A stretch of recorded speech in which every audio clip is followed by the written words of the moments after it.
Hello everyone, this is Urvashi. Now we will do pedagogy of economics. Today we will do our last topic which is models of curriculum development. इसके बारे में हम लोगों ने इसके 2 models थे वो डिस्क्राइब आप लोगों को बताए हैं. क्या 2 मॉडल्स होते हैं? Number 1 is objective model and number 2 is process model, जो हमने अपनी प्रीवियस वीडियो में किया हुआ है. ऑब्जेक्टिव मॉडल क्या होता है कि उसमें आपका एक मोटिव रहता है, ऑब्जेक्टिव है उसको कंसिडरेशन में रखा जाता है. हर स्टेप पे उसकी इवेल्युएशन होती थी. जो भी उसके जितने भी स्टेप्स थे उसमें सभी में हमने एवरी स्टेप पे हम कह सकते हैं कि हमने इवेल्युएशन हम करते हैं. ठीक है, वो था हमारा objective model. Second one is process model. Process model में हमारा क्या होता है कि ऑब्जेक्टिव को कोई कंसंट्रेशन नहीं दी जाती. उसका अपना एक कंटेंट होता है, उसकी खुद की लैंग्वेज होती है, अपने कंटेंट की प्रोसीजर मेथोडोलॉजी वगैरह सभी चीजें अपनी ही होती हैं. वो कभी भी ऑब्जेक्टिव पे बेस नहीं होता है प्रोसेस मॉडल. ठीक है, तो ये हमने लास्ट अपनी प्रीवियस वीडियोस में किया था. नेक्स्ट आज हम लोग करेंगे टेलर्स मॉडल. ये हमारा थर्ड मॉडल है करिकुलम डेवलपमेंट का. This model is linear in nature. ये जो मॉडल है हमेशा या कह सकते हैं जो लीनियर होता है, अपना नेचर में लीनियर होता है, जो स्टार्ट होता है ऑब्जेक्टिव पे और एंड हो जाता है हमारा इवेल्युएशन पे. उसका रिजल्ट क्या होता है कि स्टार्टिंग हमारी ऑब्जेक्टिव से होती है और एंड होता है हमारा इवेल्युएशन से. It is linear in nature. ठीक है, in this model evaluation is terminal. Evaluation जो रहती है वो हमेशा टर्मिनल रहती है इन द टेलर्स मॉडल. ठीक है, इसके बाद हम लोग इसके स्टेप करते हैं. Number 1 is objective. आपका कोई भी मोटिव होगा कि आपने ये गोल है, कैसे उसका कोई एक ऑब्जेक्टिव होता है पर्टिकुलर.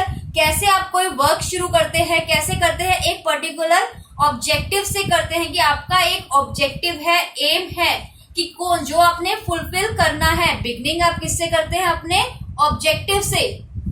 नेक्स्ट आ जाता है हमारा ऑब्जेक्टिव आपने किया. Second one is selection of learning experiences. Objective का बेस किस पे होता है? लर्निंग एक्सपीरियंस के सिलेक्शन पे ऑब्जेक्टिव जो होता है वो बेस होता है. And third one is organisation of learning experiences. जो हमारा ऑब्जेक्टिव होता है वो सिलेक्शन पे और ऑर्गेनाइजेशन के ऑफ लर्निंग एक्सपीरियंसेस पे बेस होता है. ठीक है, objective forms on the basis for assessing the curriculum. कि करिकुलम को कैसे असेस करना है, ऑब्जेक्टिव हमारा उस पे भी बेस होता है. नेक्स्ट आता है हमारा objective drive from the learner, contemporary life and कह सकते हैं सब्जेक्ट स्पेशलिस्ट. जो हमारा ऑब्जेक्टिव होता है वो कहाँ से ड्राइव होता है? हमारे लर्नर से, कंटेम्प्रेरी लाइफ से हमारी. ठीक है, और हमारी सब्जेक्ट स्पेशलिस्ट से. जो उसके बाद जो हमारा ऑब्जेक्टिव हम लोगों ने बताया कि ऑब्जेक्टिव कैसे था, सिलेक्शन किया, सिलेक्शन और ऑर्गेनाइजेशन किया हमने लर्निंग एक्सपीरियंसेस का, उसको डिराइव किया कंटेम्प्रेरी लाइफ से, हमारे लर्नर से. देन उसका हमने इवेल्युएशन निकाला. तो ये हमारा हो गया एक छोटा सा प्रोसेस कह लो, हमारा ये मॉडल है विच इज टेलर्स मॉडल. ठीक है, इसके बाद हमारा जो फोर्थ आ जाता है स्टेप, हमारा फोर्थ मॉडल है व्हीलर्स मॉडल. वो भी मैं आपको इसी में डिस्क्राइब कर देती हूँ. वो भी एक छोटा सा मॉडल है हमारा सिस्टम है which is wheelers model. Fourth one is wheelers model. ठीक है, तो ये हमारा जो मॉडल है बेसिकली क्या रहता है इसमें, it is this method is कह सकते हैं इम्प्रूवमेंट अपॉन टेलर्स मॉडल. जो हमारा टेलर्स मॉडल था उसके ऊपर कैसे उसमें इम्प्रूवमेंट की गई, क्या क्या उसमें इम्प्रूवमेंट हुई है. इंस्टेड ऑफ लीनियर मॉडल, जो हमारा टेलर्स मॉडल था वो एक लीनियर था, वो हमारा कह सकते हैं कि लीनियर इन नेचर था, but it is cyclic model. जो हमारा व्हीलर्स मॉडल होता है वो हमारा साइक्लिक मॉडल होता है. एक कह सकते हैं साइक्लिक इन नेचर होता है। जैसे हमारा टेलर्स का डिफरेंस कर लीजिए चाहे आप, कि टेलर्स में क्या था, लीनियर इन नेचर था, एंड ये this is cyclic in nature. ठीक है, नेक्स्ट आ जाता है हमारा this model is not terminal. जो हमारा टेलर्स मॉडल था वो एक टर्मिनल था, इवेल्युएशन इज टर्मिनल इन कह सकते हैं Tyler's model, but in Wheeler's model evaluation is not terminal in Wheeler's model. एक इसका कह सकते हैं हम, एक छोटा सा एक प्रोसेस है वो मैं आपको बताती हूँ बना के।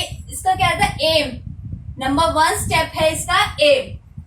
सेकेंड वन इज वही सेम इसका प्रोसेस रहता है, सिलेक्शन ऑफ लर्निंग एक्सपीरियंसेस। जैसे हमने टेलर्स मॉडल में ही भी किया था, एम था, ऑब्जेक्टिव था, ठीक है, वैसे ही सेम रहता है। ये एक कॉन्टिन्यूस प्रोसेस की तरह जैसे कह सकते हैं हम लोग चलता है। Selection of learning experiences. Third one is organisation of learning experiences. ठीक है, ये हो गया हमारा थर्ड। नेक्स्ट हमारा जो आ जाता है फोर्थ पॉइंट इज इवेल्युएशन।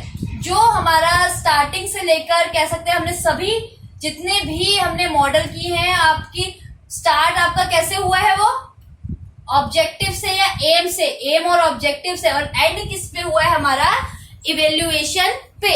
तो ये हमारा हो गया छोटा सा एक, आप लोगों को आई होप सो कि विजिबल हो रहा होगा इसकी प्रोसेस है। नंबर 1 इज एम, कि क्या सबसे पहले एम रहेगा। Second step is selection of learning experiences. Third one is organisation of learning experiences, and fourth one is evaluation. ये हमारा एक छोटा सा प्रोसेस है व्हीलर्स मॉडल का। तो इसमें हम लोग पढ़ते हैं, aim should be discussed as behaviour referring to the end product of learning which aids the ultimate goal. एक अल्टीमेट को गोल को निकालने के लिए हम एक क्या कह सकते हैं कि भाई हमें क्या हमारा एम रहेगा, हम at the end of the product हमें क्या हमारा अल्टीमेट गोल निकलेगा। ठीक है, नेक्स्ट है aims are formulated from general to specific in curriculum planning. Curriculum planning में एक कह सकते हैं कि आप जर्नल से स्पेसिफिक की तरफ जाते हैं। ठीक है, एम में जर्नली हम एग्जांपल लेते हैं, तो एक जर्नल से शुरू करके हम स्पेसिफिक बात के ऊपर या किसी चीज के ऊपर लेके जाते हैं अपनी लर्निंग प्लानिंग को। आपने जैसे कोई प्लान कर रहे हो, जर्नल आइडियाज ले रहे हो फॉर एग्जांपल, तो उस जर्नल आइडियाज से लेकर एक स्पेसिफिक आइडियाज तक आप लोग जाते हैं। ठीक है, प्लान करने में कोई मान लीजिए फॉर एग्जाम्पल आप लोगों को दे रही हूं मैं। ठीक है, इसमें नेक्स्ट आ जाता है this result in the formulation of objective of both an enabling and terminal level. बाद में जो कह सकते हैं जो सिलेक्शन किया या हमने ऑर्गेनाइजेशन किया लर्निंग एक्सपीरियंसेस का, ऑब्जेक्टिव जो था या हमारा एम जो था उसको हमने सिलेक्ट किया, और फिर उसके बाद ऑर्गेनाइजेशन में उसके लर्निंग एक्सपीरियंसेस जो थे उनमें डाला। ठीक है, content is distinguished from the learning experiences which determine the content. जितने भी कंटेंट थे उसमें आए उनको डिस्टिंग्विश किया गया फ्रॉम द लर्निंग एक्सपीरियंसेस, जो भी लर्निंग एक्सपीरियंस थे उनके थ्रू। देन उसका इवेल्युएशन हो गया कि हमने उसका पर्टिकुलर कह सकते हैं कि रिजल्ट इवेल्युएट कैसे किया। ठीक है, पहले हमारा जो ऑब्जेक्टिव था उसमें सिलेक्शन की लर्निंग एक्सपीरियंसेस की, ऑर्गेनाइजेशन की लर्निंग एक्सपीरियंस की। ठीक है, उसके बाद हमने पर्टिकुलर उसका रिजल्ट इवेल्युएट कैसे किया, उसको कैसे इवेल्युएशन उसका निकाला। ठीक है, तो ये हो गया हमारा व्हीलर्स मॉडल। तो आप लोगों के 4 मॉडल्स इसमें कंप्लीट हो गए हैं। आई थिंक एक मॉडल छोटा सा है, वो मैं आपको नेक्स्ट वीडियो में अपलोड कर दूंगी उसकी। ठीक है, तो आपका ये कंप्लीट होने वाला है मॉडल्स ऑफ करिकुलम डेवलपमेंट। इसके अलावा भी आप लोगों को कोई टॉपिक में कोई क्वेरी हो तो आप लोग मुझे मैसेज कर दीजिएगा। ठीक है, थैंक यू एवरीवन।